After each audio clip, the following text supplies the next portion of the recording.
یہ جو باتیں ہیں ان میں سے ہر ایک وظیفے کے یا ایک سورت کے اتنے زیادہ فضائل و مناقب ہیں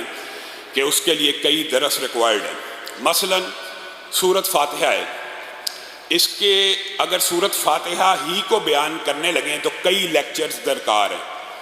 لیکن اس کا جو خلاصہ آپ کے سامنے رکھتے ہیں کہ آپ نے اپنی زندگی میں سورت فاتحہ کو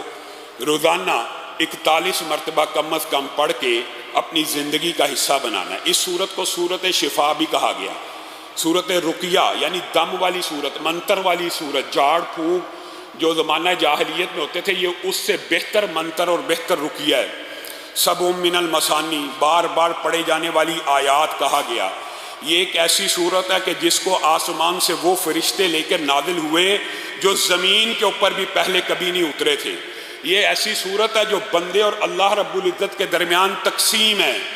بندہ اللہ کی حمد بیان کرتا ہے، بزرگی بیان کرتا ہے، اللہ تعالیٰ جواب دیتا ہے کہ بندے نے میری بزرگی بیان کی، بندے نے میری حمد بیان کی۔ یہ میرے اور میرے بندے کے درمیان ہے، جو مانگے گا ملے گا، پھر بندہ جو مانگتا ہے اس کو عطا کر دیا جاتا ہے۔ یہ سورت کے حوالے سے ابو سعید خدری کی مشہور روایت آپ لوگوں کو ذہن میں ہونی چاہیے۔ لوگ پوچھتے ہیں کہ شفا کے لیے وظیفہ بیان کریں، شفا کیسے ملے گی؟ ابو سعید خدری بیان کرتے ہیں کہ ایک قبیلے کے پاس ہم گئے، ان کے سردار کو کسی جانور نے، مودی جانور نے، بچھو یا سام نے ڈس لیا ہوا تھا۔ انہوں نے ہماری میزبانی نہ کی، لیکن جب اس نے ڈس لیا تو وہ آپ آئے اور کہنے لگے آپ میں سے کوئی منتر جانتا ہے، کوئی دم جانتا ہے، ہمارے سردار کو کر دے۔ تو ہم نے کہا آپ نے ہماری میزبانی نہیں کی، ہم اجرت لیں گے۔ پھر یہ صحابہ گئے اور انہوں نے وہ جو اس کو سانپ نے یا بچھو نے کاٹا ہوا تھا وہاں پر سورت فاتحہ کا دم کیا، اور ترمذی شریف میں آتا ہے وہ دم صحابہ نے اپنے اجتہاد سے 7 مرتبہ کیا۔ یہاں سے یہ بات ثابت ہوتی ہے ہر وہ دم جس میں شرک نہ ہو، اللہ اور رسول نے صرف دم کی یہ پابندی لگائی ہے کہ اس میں شرک نہ ہو، مبہم نہ ہو، غیر واضح نہ ہو۔ عدد کا تعین کرنا یہ شرک نہیں ہے۔ عدد کا تعین تجربے اور مشاہدے کی دنیا علاج کا باب ہے، مفتوح ہے۔ اس صحابی نے بھی اجتہاد کرتے ہوئے 7 مرتبہ سورت فاتحہ کو جہاں بچھو یا سانپ نے کاٹا تھا وہاں دم کیا، زہر کا سارا اثر ختم ہو گیا 7 دفعہ پڑھنے سے۔ ان کو انہوں نے معاوضے میں بکریاں لی تو صحابہ نے کہا اب ہمیں بانٹ لینی چاہیے۔ انہوں نے کہا کبھی نہیں ہو سکتا، پہلے رسول اللہ سے پوچھیں گے اس دم کے بدلے میں جو بکریاں ملی ہیں کیا وہ جائز بھی ہیں کہ نہیں۔ تو رسول اللہ صلی اللہ علیہ وسلم کی یہ مشہور حدیث ہے، مختصر آپ کے سامنے رکھی ہے۔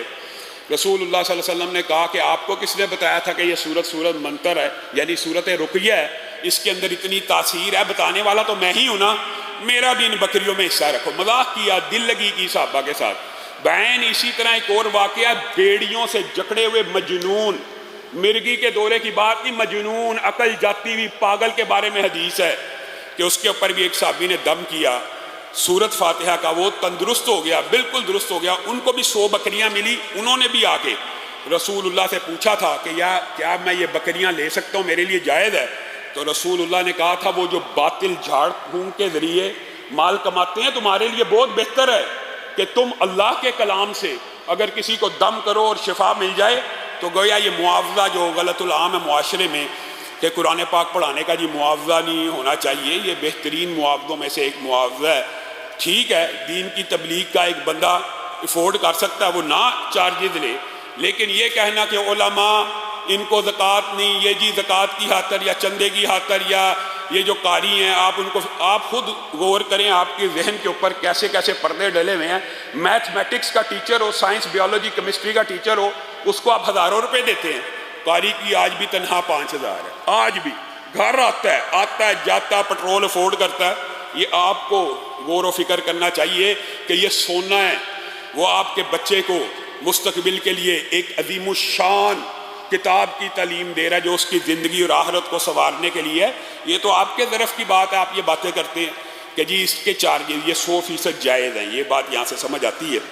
اور اس کے علاوہ بھی سورت فاتحہ کے حوالے سے بہت سی باتیں ہیں، لیکن ایک واقعہ بیان کر کے، اور یہ ہماری عینی مشاہدہ ہے، ہمارے اپنے کئی نمازی ایسے ہیں کرونا کے مریض اور اس کے بعد بعض کینسر کے مریض، بعض ہمارے دوستوں نے اس سورت فاتحہ کو فجر کے 2 سنتوں کے بعد 41 مرتبہ پڑھنا شروع کیا۔ ایک ہمارے ساتھی تھے، اللہ ان کو گری کے رحمت کرے، ان کو جگر کا کینسر تھا، انہوں نے 41 مرتبہ یہ سورت پڑھنا شروع کی، جگر کا سارا کینسر ختم ہو گیا۔ وہ الگ بات ہے، موت کا وقت مقرر ہے، وہ دوسری بیماری سے فوت ہو گئے، لیکن جگر کا کینسر درست ہو گیا۔ اسی طرح ہمارے ایک دوست تھے عبید الرحمن محسن صاحب نے خود یہ واقعہ بیان کیا اور ہمیں بھی بتایا، اور ان کی لیکچر میں موجود ہے کہ بلڈ کینسر آخری سٹیج جس کا کوئی علاج نہیں تھا، ان کو انہوں نے یہ وظیفہ بتایا کہ 41 مرتبہ سنتوں کے بعد فجر کی یہ پڑھا کریں، تو وہ جو بلڈ کینسر کا مریض تھا جس کو ڈاکٹروں نے کہا تھا بس اب بیڈ کے اوپر چلا جا، اور اس کی شادی میں 6 ماہ کا صرف وقت تھا، انہوں نے کہا شادی نہ کرنا، ظلم کرو گے بچی کے اوپر، انہوں نے ان کو وظیفہ بتایا، آج وہ بندہ اس کے 3 بچے موجود ہیں اور وہ زندہ ہے اللہ کے فضل و کرم سے۔ یہ سورت فاتحہ کو آپ نے اپنی زندگی میں اس طرح پکڑنا، کم از کم 41 مرتبہ۔ بیٹھ جائیں بیٹا، بیٹھ جائیں۔